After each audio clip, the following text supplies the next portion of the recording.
Es que estoy sorprendida de la foto, esa no es de mi presentación, es de la nuestra. ¿Ya? Vale. Bueno, muchísimas gracias. La verdad es que tengo que decir que estoy súper a gusto porque me encuentro amigos, a otros que no son amigos pero que deseaba conocer, como Pachi y Miren, a gente que habla de León, donde yo nací y que conozco Mansilla, con lo cual estoy emocionada y no sé si realmente lo bueno sería seguir hablando y no introducir yo más asuntos. Pero es verdad que a mí me toca hablar de la casa, ¿no? Y claro, el asunto de la casa, como bien sabemos todas y todos, es absolutamente crucial en nuestra vida, ¿no? Estaba viendo algunas citas que me gustan mucho sobre la casa. Una es de un filósofo que es Gaston Bachelard, que murió hace años, francés, y empieza un capítulo sobre la casa diciendo: porque la casa es nuestro rincón del mundo, es nuestro primer universo, es realmente un cosmos. La casa alberga el ensueño, la casa protege al soñador, la casa permite soñar en paz, ¿no? Y otra cosa de Sainz de Oinza que en una exposición vi y me gustó mucho, que dice: en este contexto, la reivindicación de la casa como guarida y espacio íntimo de un mundo inmenso dignifica el oficio de habitar y el arte de construir. Con lo cual, yo os lo regalo, arquitectos, porque creo que estas cosas hay que tenerlas aquí y aquí, ¿no?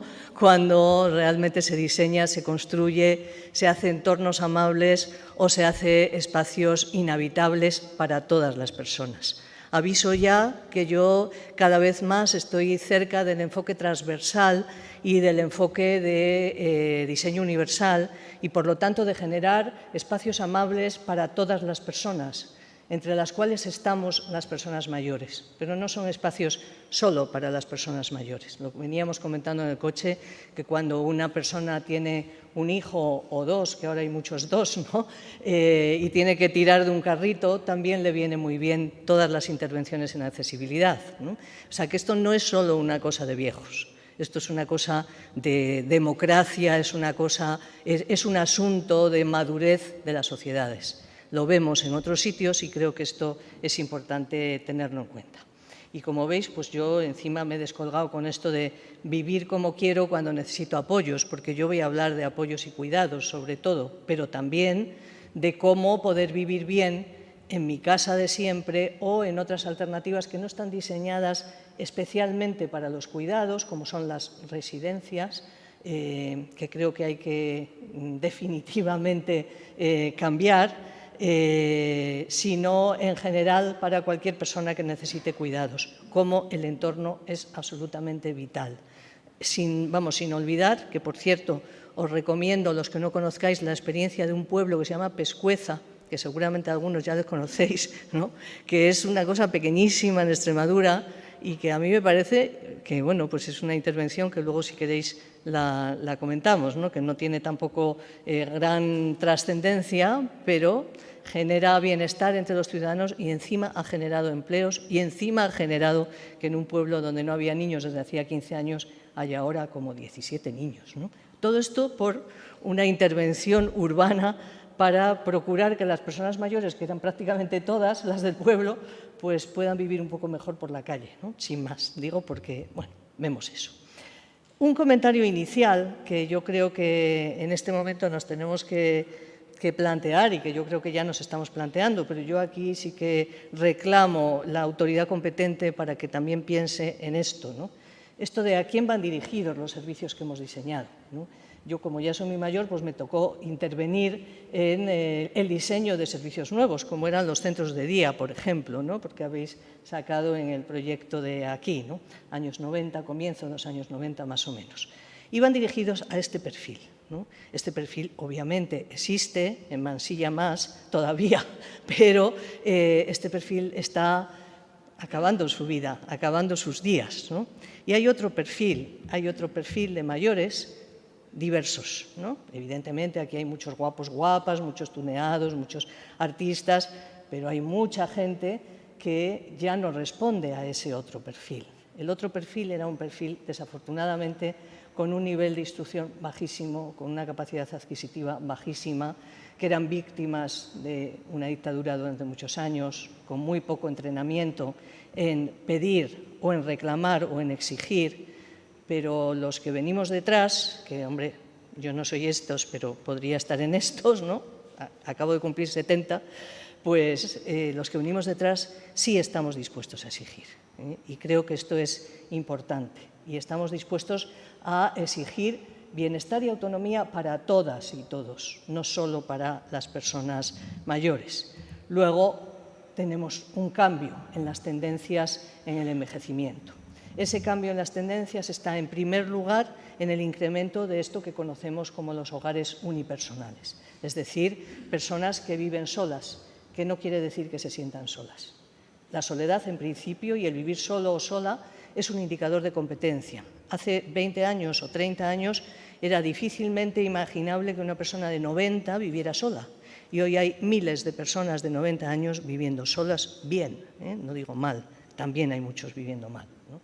El otro elemento es el deseo de las personas de permanecer en su entorno. Esto lo sabemos desde hace décadas, ¿no? Hace décadas que preguntamos a las personas, ¿a usted dónde le gustaría vivir si necesitase ayuda? Y la respuesta es sistemáticamente la misma, en mi casa, en mi entorno, en mi tal. Y luego nosotros vamos, damos la vuelta a los presupuestos e invertimos muchísimo en instituciones que nadie quiere, que van. Bueno, si no queda más remedio, pero no nos gustan esas instituciones, al menos las instituciones en el concepto clásico de la institución de Goffman, es decir, institución total, un espacio donde yo no decido, donde yo no participo, donde todo me viene hecho y donde además me ofrecen un modelo de vida que nada tiene que ver con el mío, ¿no? Con lo cual, muy apetecible para los últimos años de la vida no es ese plan. Otro elemento es la masculinización. Yo hablo ahora mucho de hombres también, porque creo que nos viene muy bien a las mujeres hablar también de hombres. La masculinización de la vejez, es decir, tendemos en nuestras pirámides demográficas la diferencia de hombres y mujeres, pues como veis, cuando va creciendo la edad es enorme, puede llegar a 7:1 por encima de 90, o sea, 7 mujeres por un hombre. En soledad, ni os cuento, o sea, 70 de cada 100 personas que viven solas son mujeres, 70, con lo cual, pero las cosas están cambiando. Están cambiando porque los hombres vivís más años ahora, porque debe de ser que os cuidáis más, debe de ser que accedéis más también a los servicios de atención primaria de salud y debe de ser que utilizáis más las rutas del colesterol, por ejemplo. Entonces, que por cierto yo vivo al lado de una ruta del colesterol en Madrid, que tiene mérito la cosa, que no es Bilbao.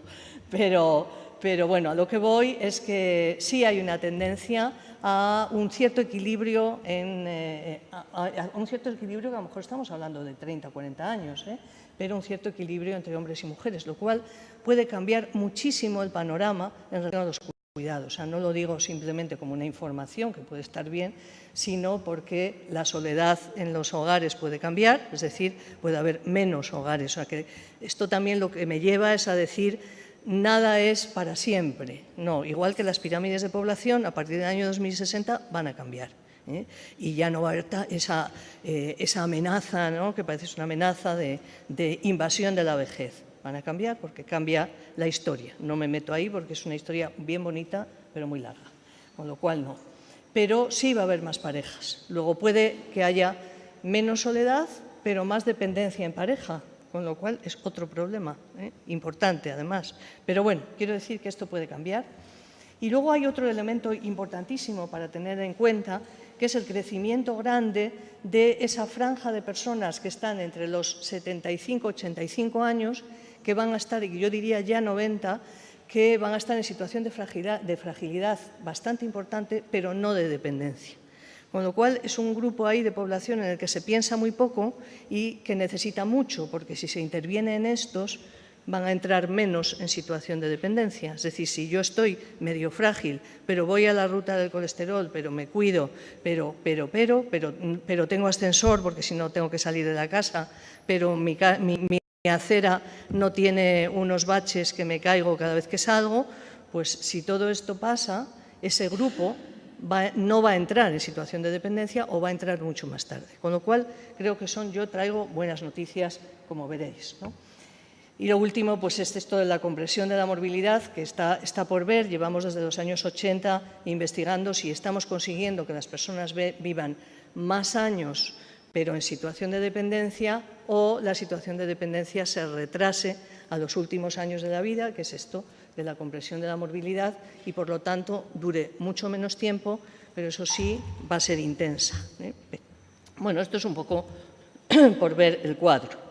Estos son los hogares. He traído datos del Estado, de la encuesta de hogares del INE, sin más, ¿no? Pero como veis, pues estamos en torno a un 44%, sin entrar en detalles. Si entrásemos en diferentes zonas, pues son bastante distintos los datos, pero más o menos 44 de cada 100 mujeres de 85 años viven solas.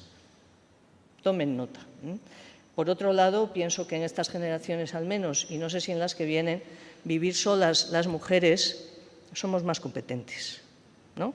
En general, somos más competentes para vivir solas. Si esto fuera al contrario, la que hubiera caído, ¿no? Hubiera caído una bien importante. Pero bueno, por lo tanto, estamos ante un mundo donde las tendencias son distintas, donde las necesidades son distintas en parte, donde la población que envejece está más formada, insisto. En Euskadi, por ejemplo, pues en este momento 26 más o menos de cada 100 mayores de 65 años tienen una titulación media o superior. Esto es la revolución auténtica, porque es otro mundo distinto, y por lo tanto donde necesitamos respuestas distintas cuando necesitamos ayuda. Vino el COVID y, bueno, no voy a hablar del COVID, he trabajado intensamente en el asunto COVID y para mí es una de las tragedias más importantes. Espero que se quede en que sea la más importante que he podido vivir en la vida, ¿no? Pero sobre todo evidenció el COVID la fragilidad de la oferta de servicios que estábamos ofreciendo. En realidad no había nada nuevo. Lo que pasa es que cuando se apretó un poco esa máquina, pues es cuando se vio pues que la oferta, la atención que estábamos dando a personas que necesitaban mucha ayuda era una catástrofe auténtica, ¿no? Y así estamos en las listas de cuarto país del mundo con mortalidad en mayores, este tipo de cosas, ¿no? Que dan un poquito de vergüenza. Pero bueno, a partir de ahí, desde Unión Europea, fundamentalmente se plantean estas dos prioridades y aquí se asumen, y asumen con mucho conflicto, pero se asumen. La primera, como veis, es revertir y priorizar los servicios domiciliarios, y la segunda es avanzar en el proceso de desinstitucionalización del modelo residencial. Cuando hablamos de desinstitucionalización, cunde el pánico porque parece que es que nos queremos cerrar las residencias y esas cosas. Nada de eso, obviamente. En este momento en España hay unas 400.000 plazas residenciales, luego ahí están, y esas plazas residenciales lo que pasa es que hay que reorganizarlas, reformularlas, remodelarlas en otros modelos un poco más humanos. Porque es que las personas en situación de dependencia, las personas con una demencia muy avanzada, son primero personas y luego tienen una enfermedad. Y lo que están recibiendo a veces no es de personas, ¿no?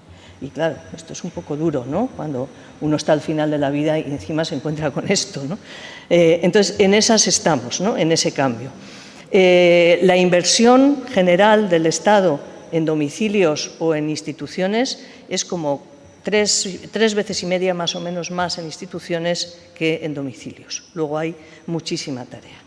Y cuando hablamos de domicilios hablamos de todo, ¿no? Simplemente os dejo aquí las tendencias en todos los países, y eso que ya este gráfico está publicado en el 19, pero ya tiene años, que es todos los gráficos hacia abajo, son todos los países que han descendido en su número de plazas residenciales. Y solo los que están hacia arriba, Corea, Estonia, Alemania, Italia, Lituania y Turquía, han subido un poquito en construcción de residencias. Todos los demás están trabajando en entornos domiciliarios, en ecosistemas de cuidados, es decir, en un territorio delimitado pequeño, que en un caso puede ser un pueblo como Mansilla o puede ser un barrio de Bilbao o de Madrid, ¿no? Eso es un ecosistema donde el objeto es que yo pueda andando, de alguna manera, andando si puedo, o en una silla si el espacio es accesible, pueda solucionar mi vida cotidiana, ¿no? Es decir, que pueda tener mi centro de día, si lo necesito, mi centro de salud, mi panadero, ¿no? Todo lo que sabemos que ocupa nuestra vida cotidiana. Esto está muy en la línea del planteamiento de París, de la ciudad de los 15 minutos, que es lo mismo, ¿no? Que es yo en 15 minutos andando me puedo organizar la vida cotidiana. Esto es importantísimo, ¿no? Para cualquier persona, insisto, no solo para los mayores, para cualquiera, ¿no? Entonces, ahí, en ese modelo se está trabajando y es ahí donde se ubicarían alojamientos para personas mayores, o para personas que necesiten ayuda, o alojamientos sociales donde viven grupos de población de diferentes edades. Luego os sacaré una foto de una cosa que vi que me gustó mucho. Por lo tanto, ¿cuál es la tendencia en recursos sociales en Europa hoy? Lo primero, como paradigma absoluto, es la vivienda como modelo. La experiencia que en este momento, que he traído también un par de fotos, que se está acabando de construir en Matia Fundació, de la que yo procedo, ahora ya no estoy allí, pero es lo mismo, lo defiendo todo este cambio porque he trabajado muchísimo en ello, es todo lo que se construya, modelo unidad de convivencia, modelo institución, modelo vivienda, está bajo el paradigma vivienda, no cama, porque es que cuando tenemos las estadísticas internacionales de la OCDE y demás, no se habla de dónde viven las personas, sino de las camas, ¿no? Dicen, tenemos 200.000 camas, ¿no? Dices, pero es que una persona vive en una cama solo, ¿qué es esto, no? Pues es un poco duro, ¿no? El modelo es vivienda. Por lo tanto, el modelo es guarida, el modelo es mi espacio íntimo, que yo voy a defender, que va a ser mío, que yo voy a amueblar, que voy a hacer lo que quiera, que si quiero hacer la cama la hago y que si no, no. Yo esto lo he visto fuera y llama la atención, porque claro, vas a una cosa que tiene más o menos aspecto de institución y vas entrando en las diferentes viviendas, que allí sí se llaman viviendas, y encuentras pues lo que podemos encontrar cualquiera en nuestro edificio, que el primero tiene una casa no sé qué y el otro la tiene de otra manera, ¿no? Pues esto es igual, ¿no? Es decir, un espacio donde la autonomía de la persona prevalezca, sus deseos y preferencias prevalezcan, no estén aplastados por una organización que impone todo y que decide que yo a las 7 de la mañana estoy en pie y además tengo que esperar 3/4 de hora para que me duchen, pero allí estoy en mi sillita en pie, ¿no? Lo cual es bastante dramático, ¿no? O que una persona se levanta y tarda 3 horas en desayunar. Pues a lo mejor a una le gusta mucho, pero a otra le hunde, ¿no? Con lo cual, bueno, pues todo eso. Y lo de si no es en casa, pues como en casa, es decir, evidentemente lo primero mi casa, pero hay muchísimas circunstancias en las que no va a poder ser, sino que va a ser como en casa o va a ser en otra casa, ¿no? Pero siempre entorno doméstico. Por lo tanto, construcción de ecosistemas que integren todo, entorno, urbanismo, amigabilidad, orientación y consejo, otro asunto esencial.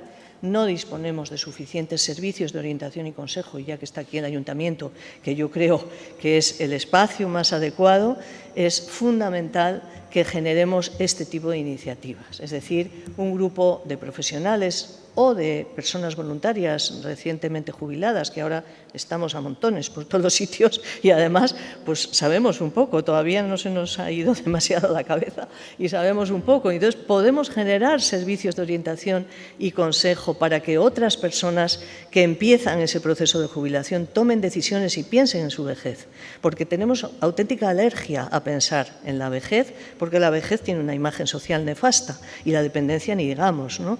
Pero claro, si yo pienso ahora que voy a hacer una obrita en mi casa, o pienso que ya estoy subiendo 3 pisos de una casa adosada y que tengo 70 años, pues a lo mejor me tengo que plantear que tengo que hacerlo de otra manera. O si me tengo que cambiar de domicilio, puedo a lo mejor ponerme en ese entorno protector donde viven familia. Entorno, no en la misma casa. En la misma casa eso se acabó, pero en el entorno no. En el entorno, doy datos de Euskadi porque los conozco mucho mejor que los de Navarra, pero estoy segura de que son similares, pues yo no sé si quizás es cerca de la mitad de la población vive en un entorno cercano de 1 kilómetro con algún hijo. Imaginaros, o sea, eso es una joya auténtica, ¿no? Eso es tener como un regalo puesto encima de la mesa todos los días. No porque yo me vaya a vivir con mi hijo, ni muerta me voy a vivir con mi hijo, pero sí porque tengo un entorno de protección afectiva, generalmente, ¿no? Pero esto es muy importante, tiene muchísimo valor, va a poder ayudarme, pero sobre todo va a poder hacer transferencia afectiva conmigo, que es lo que más me importa. Lo otro ya voy a ver si consigo que los cuidados realmente sean un derecho y estén financiados, que no lo están mucho, pero bueno. No me entretengo más, pero bueno, hay muchas iniciativas, las plataformas de barrio, que esto se difundió mucho en Francia hace unos 6 o 7 años, y luego pues otros modelos mixtos de viviendas y alojamiento. Todo eso se denomina paradigma housing, que es reformular el modelo de alojamientos y de servicios domiciliarios, todos en torno a la casa, todos en torno a lo doméstico y a la preservación de la intimidad, en el que además están muchas agentes o personas o como queramos implicados. Está desde el kiosco, que a lo mejor me puede subir el periódico si yo no puedo bajar, está la farmacia, que es un predictor total de vigilancia, ¿no?, de personas que de pronto desaparecen y están en una casa y no se sabe nada de ellas. El farmacéutico suele saber que esa persona viene a comprar los medicamentos el día 1 o cuando venga, ¿no? Está todo eso. Y ahí es donde están las alternativas de alojamiento. Bueno, no hace falta que diga, porque aquí estáis muchos arquitectos, pero la producción científica sobre este tema es enorme, enorme, y la investigación concreta del impacto de un montón de elementos que hacen que una casa sea un hogar, no solo una casa construida, como es la luz, como es el dentro-fuera, como es lo que yo puedo ver si estoy en una silla de ruedas donde tengo la ventana, cómo es la disposición de los muebles, cómo es cómo, eso, por ejemplo, en las instituciones es fundamental. Todo eso hay un montón de investigación cada vez mejor y cada vez más interesante. Venimos de esto es el primer edificio de la Fundación Matia, del Centro Rezola, que si lo veis ahora, pues realmente ha mejorado mucho. Y pasamos por otros, ¿no? Por otros que en este momento Usurbil, aunque esta no es una foto de Usurbil y me temo que te he mandado una presentación que no tiene lo que yo quería, pero es un error mío.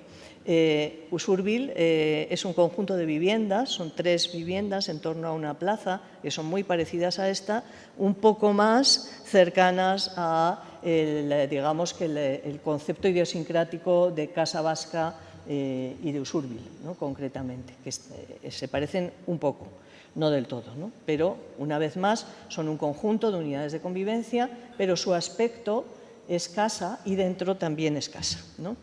Estas son las primeras cosas que yo me encontré en Estocolmo, en una residencia de personas con demencia avanzadísima. Casi todo lo que hay aquí está prohibido en nuestra normativa, ¿no? Prohibido.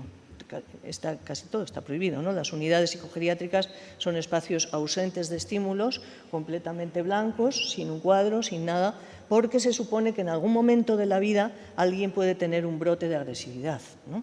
Cuando esto lo hemos cambiado radicalmente y estamos intentando hacer hogares de esos espacios, no ha pasado nada, ¿no? Cuando yo llegué allí y me decían, esta está loca, no sé qué, aquí se van a comer las plantas. Yo decía, sí, vamos a esperar a ver cuánto se comen las plantas. Ninguno se ha comido una planta, porque en las casas no se comen las plantas una persona con demencia. Quiero decir con esto que estamos tan cargados de estereotipos en torno a la dependencia y en torno a la demencia, que eso también lo tenemos que cambiar en los entornos urbanos, que creo que eso es importante. Como veis, esto es 30 metros, que es lo que estamos construyendo ahora, 30 metros más o menos, que tienen una mini cocinita de cortesía y tiene un espacio grande que se puede subdividir, como es este, donde hay una parte de cama. Cualquier iniciativa que podemos encontrar en Europa, la cama viene dada, es decir, la cama digamos que la ofrece la iniciativa pública, privada, la que sea, y lo demás lo pone la persona o la familia. Eso se va a intentar aquí, tanto en Usurbil como en las viviendas de Lugaritz, y vamos a ver qué pasa, ¿no? Porque aquí no va a ser tan fácil. Pero bueno, está todo lleno de retos, ¿no? Bueno, no me entretengo más, pero como veis, pues todo esto es hogar, ¿no? El aspecto es hogar, se parece muy poco a las residencias clásicas. Y esto es una unidad de convivencia donde vivían 12 personas, más o menos el límite está en 12, aquí está muy por encima de 12, ahí es donde se hace la vida común, ¿no? Como veis.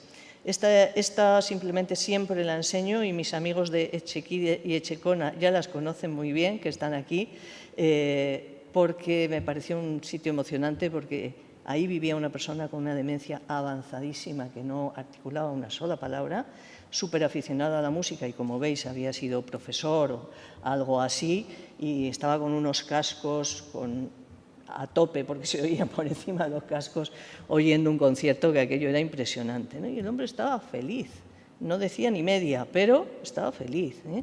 Y dije, jo, esto es hogar, ¿eh? Y es ahí donde tenemos que llegar, no a estas instituciones horrendas que tenemos, donde todos tienen la misma silla, las sillas del mismo color.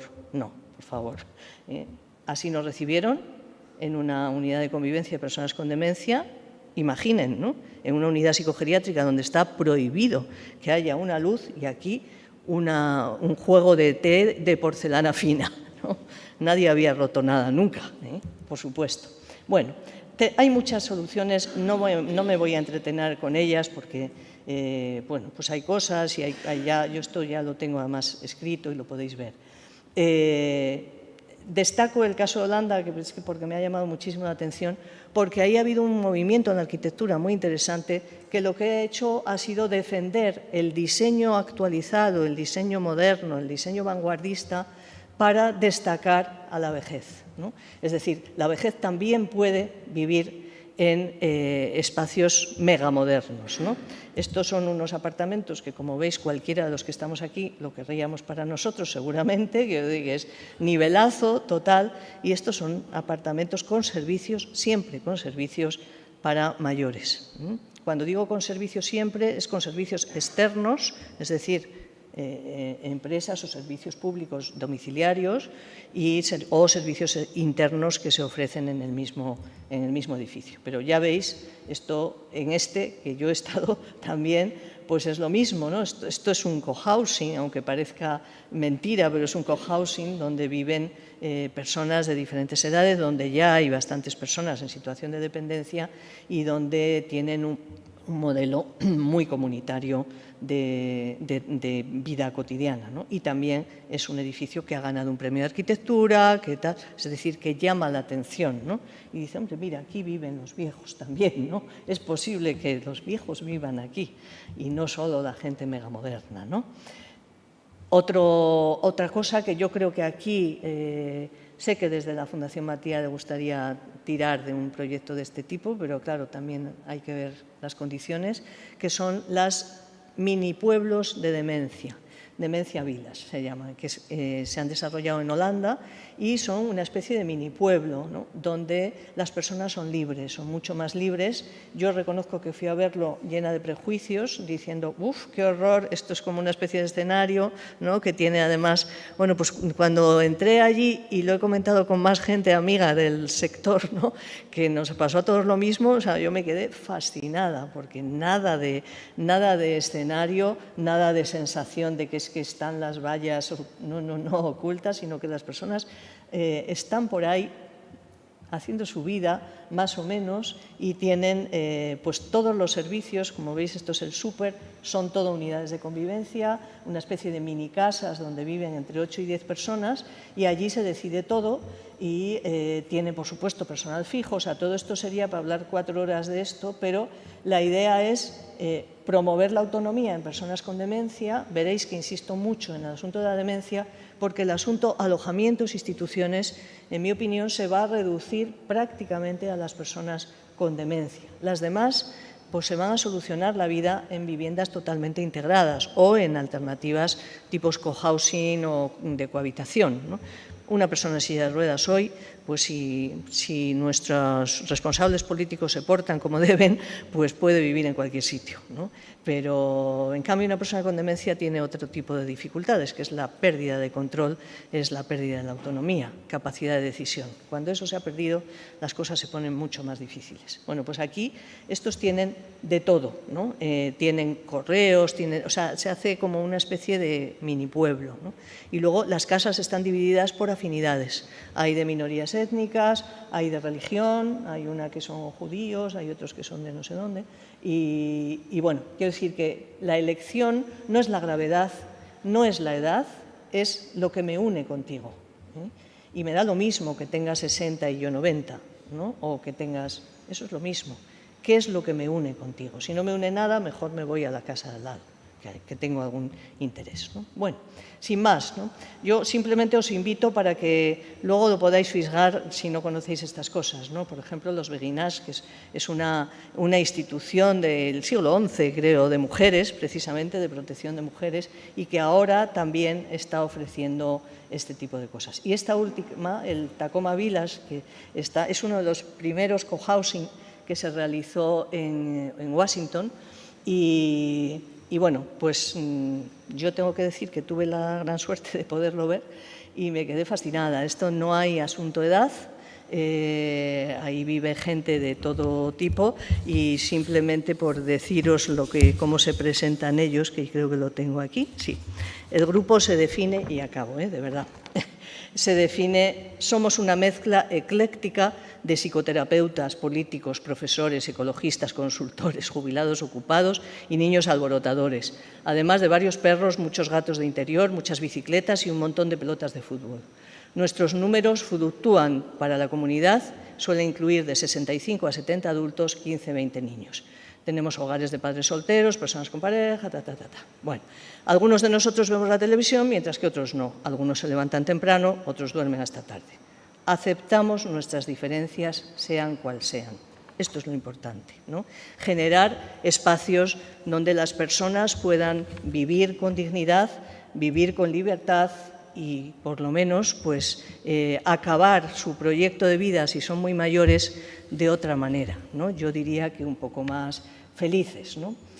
Yo creo que he dicho ya todo de las tendencias para el futuro y solamente creo que tenemos, después de lo que habéis contado, Pachi y de los de Mansilla, no me acuerdo de vuestros nombres, creo que el debate está aquí. Vamos a ser capaces de construir sociedades cuidadoras. ¿Qué vamos a necesitar? A mí me gusta mucho más, he trabajado muchísimo en el concepto laguncoya y amigabilidad desde hace mucho tiempo, pero también he trabajado en la construcción de ciudades cuidadoras, como fue Madrid, que luego duró poco, cambió de equipo de gobierno y ya se acabó.